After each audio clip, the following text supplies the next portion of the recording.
Futebolaço, eu sou o Dieguinho. Bom, galera, tá entrando no ar o nosso segundo girão de notícias do dia, como sempre, recheadaço de informações. Antes de começar a trazer as notícias, peço para tu deixar aquele like marotaço que ajuda a gente bastante. E claro, se for a tua primeira vez aqui no canal, não esqueça de se inscrever, ativar o sininho das notificações, além também, claro, de seguir a gente lá no Instagram, beleza? E também, você que gosta de fazer apostas esportivas, eu super te recomendo a 1xBet. A 1xBet é o maior site de apostas do mundo. Eles pagam rápido e pagam muito bem. Vem para a 1xBet. A 1xBet é parceira do canal Futebolaço. O link tá aqui, no primeiro comentário fixado. Bom, galera, estamos aí a algumas horas das eleições. Estou gravando esse vídeo mais ou menos às 6 horas da noite. E 10 horas da manhã das eleições, da votação.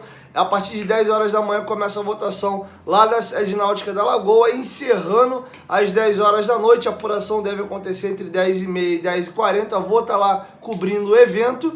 Então, o GE foi ouvir dos 5 últimos candidatos às eleições, 4 deram seu depoimento sobre essa questão da SAF. Qual é o posicionamento oficial e final deles, dias antes de ser votado a detalhe da Assembleia Geral Extraordinária, que é o rito final para que os sócios aceitem a proposta da 77 ou não. Então vou deixar com vocês nessa cronologia: Jorge Salgado, Levenciano, Júlio Brandt e, para encerrar, Sérgio Frias. Presta bastante atenção e aí você tira as suas conclusões do depoimento de cada ex-candidato à presidência e do atual presidente do Vasco. E, inclusive, deixa aqui embaixo nos comentários dos 4 aí qual foi o depoimento que mais bate com a sua visão. Independente de você apoiar eles ou não, me diz desses 4 posicionamentos, qual deles você se identifica mais. Presta bastante atenção. Aprova a operação da SAF porque o futebol vascaíno precisa de instrumentos adequados para atrair investimentos,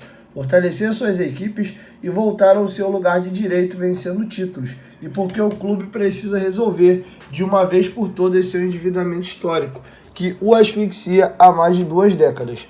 A SAF adapta o futebol vascaíno à realidade do mercado mundial. Dos 30 clubes mais ricos do mundo, 28 são empresas, ou seja, 93%. Dos 10 mercados mais valiosos do mundo, apenas o Brasil não é ainda composto majoritariamente por clubes empresa. O Vasco sempre foi pioneiro. Fomos um dos primeiros clubes brasileiros a abraçar o profissionalismo no futebol. Chegou a hora de profissionalizar também a gestão.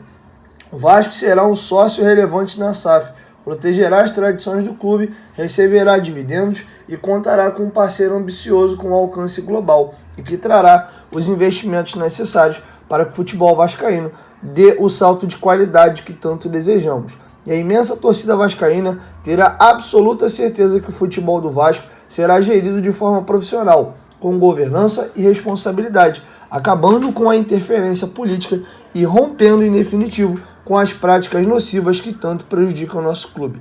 A SAF é o futuro do futebol brasileiro. A SAF recolocará o Vasco como real competidor a nível brasileiro e sul-americano. O sócio vascaíno dirá se para nós o futuro começa agora. Levenciano. Tenho plena convicção de que o Vasco possui condições de resolver seus problemas como associação civil, desde que não se feche para o mercado, saiba negociar seus ativos. Sua base é valiosíssima e algumas joias, como no caso do Andrei, são especuladas com valor de mercado hoje em torno de 250 milhões no mínimo. Espere a negociação da Libra, que trará ao Vasco em futuro breve um ganho de no mínimo 6 vezes maior do atual, e abra espaço para receber a ajuda de associados que se dispõem a contribuir com o clube, trazer parceiros e investimentos com ele, fechando a uma empresa para quem serve vender. Júlio Brandt. Desde que essa administração assumiu, procuramos levar soluções porque já vimos que a gestão financeira mantida desde 2018 seria caótica. Infelizmente, colocaram o Vasco num cenário de insolvência. A SAF se tornou a única saída nesse momento. Contudo, a SAF precisa trazer a competência, que é o problema mais crônico do Vasco. Sem competência, nenhum modelo tem sucesso. Vamos acompanhar para ter certeza de que os resultados desportivos virão e que a associação se fortalecerá para ser capaz de investir no esporte amador, na manutenção da memória e da história do Vasco. Levenciano. Venho por meio desta expressar meu sentimento de não me aprofundar sobre o assunto, até porque todos sabem a minha posição sobre esta SAF em específico, conduzida pela 777.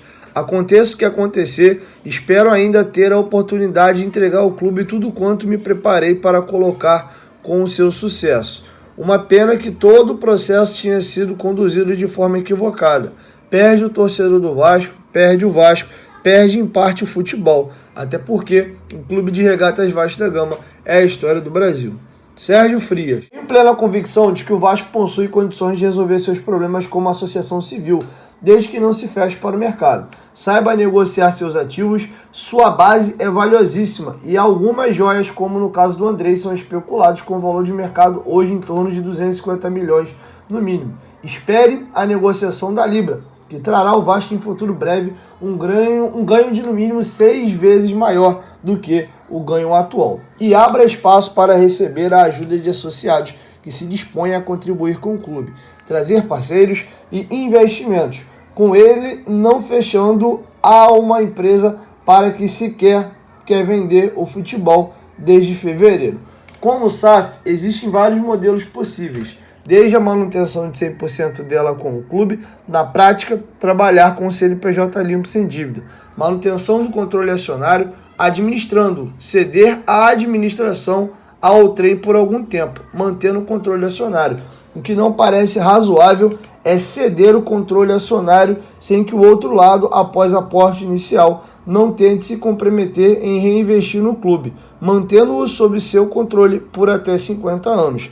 Não há cabimento também no acordo já haver hipótese firmada de o nosso principal patrimônio imobiliário e, acima de tudo, sentimental, poder passar para os 7, numa transação no qual já se mostra o que se pensar se o futuro do Vasco, quando avante se a hipótese da empresa dar à associação 50 milhões e ficar com o estádio, a partir de uma obra que custe 300 milhões para ela.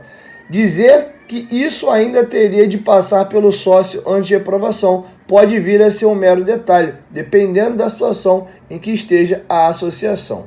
Num acordo como esse, deve-se entender que os objetivos dos dois lados normalmente não convergem. A imensa torcida cruz-maltina deseja títulos e a empresa lucro. Pode ela lucrar mais sem arriscar verba para conseguir títulos e eventualmente passar décadas ganhando um ou outro? Afinal, se o Vasco conquistar o Campeonato Carioca num determinado ano, por exemplo, a empresa poderá retirar 50% do lucro líquido. E se o clube estiver na segunda ou na terceira divisão, ela terá 25% garantidos. Mais problemas podem existir. Afinal, os donos do Vasco, no caso, os associados, foram enganados com discursos mentirosos e distorcidos sobre aportes e garantias, e levados ao desespero pela péssima produção esportiva do clube em 2021, aceitando qualquer coisa para sair dessa situação. Nem se sabe quais os direitos sobre a história do Vasco possam a ser de domínio, digamos, intelectual dos 7. Não se vê cláusulas de saída para o clube como o tempo, condições viáveis de retomada das ações no futuro, dado o baixíssimo orçamento que restará ao Vasco, e quais direitos dos atuais sócios estatutários serão vilipendiados, além dos já anunciados, que constam do estatuto e terão de ser modificados para satisfazer a empresa, como ocorreu recentemente e foi ratificado em 30 de abril numa AGE fraudada e com erros procedimentais dos mais diversos na origem discutidos em juízos.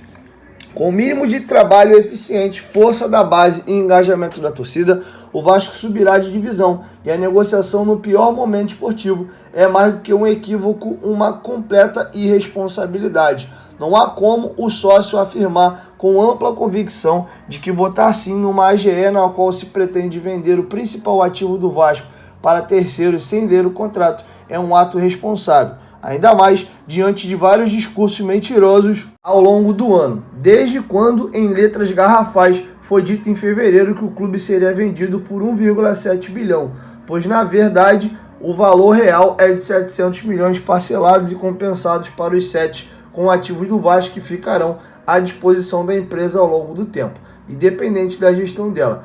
E a responsabilidade por pagar em mais de 10 anos uma dívida de até 700 milhões. Fato que se dará através dos próprios ativos do clube, diante dos valores que o Vasco está por receber, como já mencionado mais acima. Bom, galera, é isso. A minha opinião, acho que vocês já estão careca de ouvir, sou favorável à SAF sim. por incompetência do próprio Vasco da Gama. O Vasco é um clube que é a maior demanda reprimida do Brasil, teria condições com as suas próprias pernas de fazer a sua reestruturação, mas eu não confio mais na política do Vasco. E independente de quem lá esteja sentado na cadeira, esse jogo de puxar tapete vai continuar. Inclusive, faço sempre questão de dizer, se o Levin tivesse hoje na cadeira, ele passaria os mesmos arrastões, os puxões de tapete que hoje o Jorge Salgado passa. Não temos um candidato unânime dentro do Vasco e nem alguém capaz de pacificar a torcida, que hoje virou uma torcida bélica, vascaíno briga com vascaíno entre si, e também, principalmente, o mais importante, que é o ambiente interno dentro do Vasco,